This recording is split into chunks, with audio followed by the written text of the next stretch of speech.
La cérémonie de présentation au drapeau de la 5e cohorte du service national des jeunes a été présidée par le président de la transition, le colonel Assimi Goïta, ce jeudi. Les détails en début d'édition.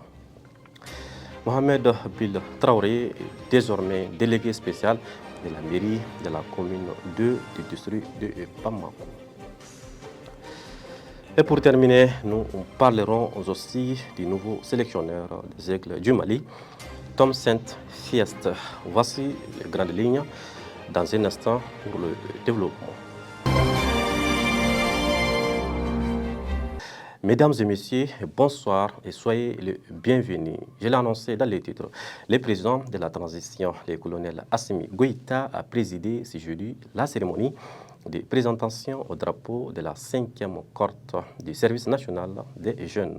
Ils sont au nombre de 796 fonctionnaires de l'État et des collectivités ayant accompli les services militaires obligatoires. Assimi Goïta. Je voudrais féliciter Monsieur le ministre des Sports et de la Jeunesse et l'encadrement pour le bon déroulement de cette formation. Mais aussi de féliciter les nouveaux fonctionnaires pour leur engagement et surtout leur détermination tout au long de cette formation. La reprise du service militaire obligatoire pour les admis à la fonction publique et aux magistrats et d'autres statuts et s'inscrit dans le cadre de la refondation de notre État.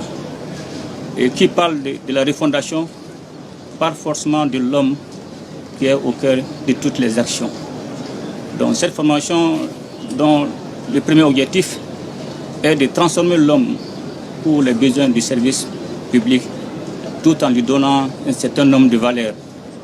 Des valeurs de citoyenneté, des valeurs républicaines, des valeurs d'intégrité, des valeurs de patriotisme et surtout développer sa capacité pour la défense de la patrie.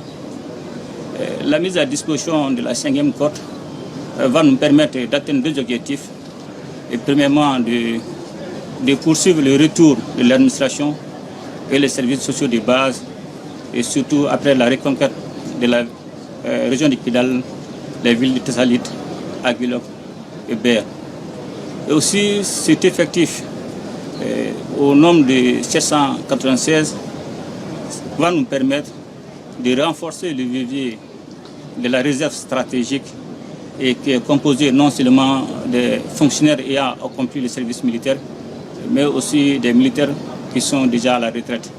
Et ces effectifs peuvent être mobilisés en cas de crise ou de catastrophe naturelle pour renforcer les effectifs des forces armées de défense et de sécurité. J'invite les nouveaux fonctionnaires à plus d'abnégation, de rigueur, de discipline et surtout de ne pas tomber dans la facilité et d'aller toujours au-delà de ce qu'ils croient possible. Nous avons placé la jeunesse au cœur de l'action gouvernementale et il s'agira pour cette jeunesse effectivement sur la première ligne par rapport à la défense de la patrie, par rapport à la défense des intérêts du peuple malien. Mohamed Bil Traoré est désormais délégué spécial et chargé de l'assainissement de la mairie de la commune 2 du district de Bamako. Voici les objectifs visés par ces derniers pour le développement de la dite commune. Je remercie d'abord les plus hautes autorités de la nation. Je remercie le peuple malien dans son ensemble. Je remercie aussi la diaspora malienne qui ne cesse de se battre contre la politique impérialiste. Je remercie plus précisément la population de la commune 2. Le choix porté à ma personne d'être membre de la délégation spéciale au niveau de la commune 2 n'est pas un choix fortuit. Ce n'est pas un choix fortuit parce que compte tenu de l'engagement que nous menons sur le terrain, que au niveau communal et au niveau national, nous pensons que ce choix-là a été un choix judicieux et un choix aussi que nous avons sollicité d'être aussi. Il faut le dire. Moi j'ai sollicité d'y être. Parce que l'effort que nous sommes en train de déployer sur le terrain pour le développement de notre commune n'est caché à personne. Quand les plus hautes autorités de la transition qui nous portent leur confiance. Il est à nous maintenant de prouver vraiment à la population de la commune et à la population malienne de quoi nous sommes capables. Donc nous remercions les plus hautes autorités de la transition pour les choix portés sur ma propre personne et leur dire aussi que nous allons tout faire pour que vraiment les attentes soient bien remplies aussi. Une commune qui reçoit 1 million d'habitants dans la journée et à la nuit qui représente 250 000 habitants, ça veut dire ce que ça veut dire. Nous sommes une commune où il y a beaucoup d'entreprises industrielles qui représentent à peu près 80% des industries au Mali. Nous sommes une commune majoritairement très jeune aussi. C'est-à-dire sa différence avec les autres communes est très large. Donc nos attentes, c'est de rendre la commune dans un premier temps. L'objectif de la délégation spéciale, ça c'est le redressement. La délégation ne vient pas comme ça, c'est parce qu'il y a eu des difficultés, il y a eu des manquements. Et les gens qui sont choisis pour venir faire le travail, c'est les gens en réalité qui sont en mission de redressement de l'administration collective. Donc nous avons une mission de redresser le fonctionnement au niveau de notre commune. Une mission aussi de permettre à une commune d'avoir une commune saine, d'avoir une commune vraiment où on peut avoir la joie de vivre, d'avoir une commune sécurisée, d'avoir une commune aussi où il peut y avoir des créations d'emplois pour la jeunesse aussi, et avoir une commune verte aussi avec le reboisement entre autres. C'est de l'innovation, nous sommes venus pour redresser, c'est pour donner aussi de l'innovation à cette commune. Donc essayer de nettoyer les mauvais noms qui est affiché à la commune, essayer de nettoyer ces noms-là et redonner à cette commune toute sa dignité et tout son honneur aussi. À présent, faisons un tour à l'extérieur du pays pour nous enquérir des actualités internationales. Maïmouna Maïga pour le décryptage. Au Niger, mercredi, un groupe de gendarmes composé d'un commandant, d'un capitaine et d'un adjudant s'est rendu au domicile de l'ex-président Mohamed Bazoum pour y être interrogé.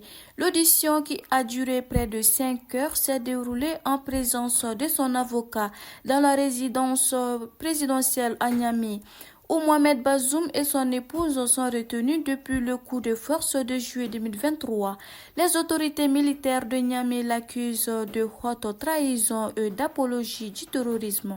Partons au Sénégal.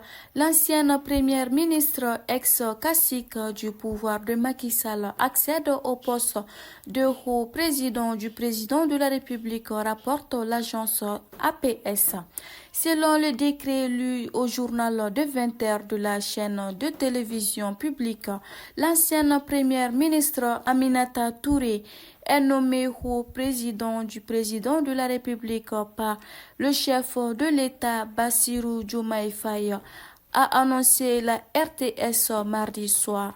Et enfin, en RDC, la peine de mort a été requise contre 50 personnes, dont 3 Américains impliqués dans une tentative de coup d'État le 19 mai dans le pays.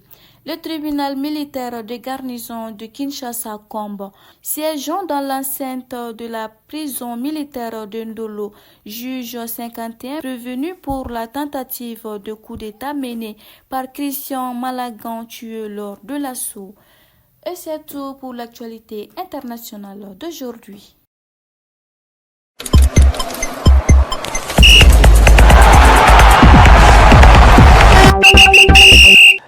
Parlons de sport avant de boucler ce journal.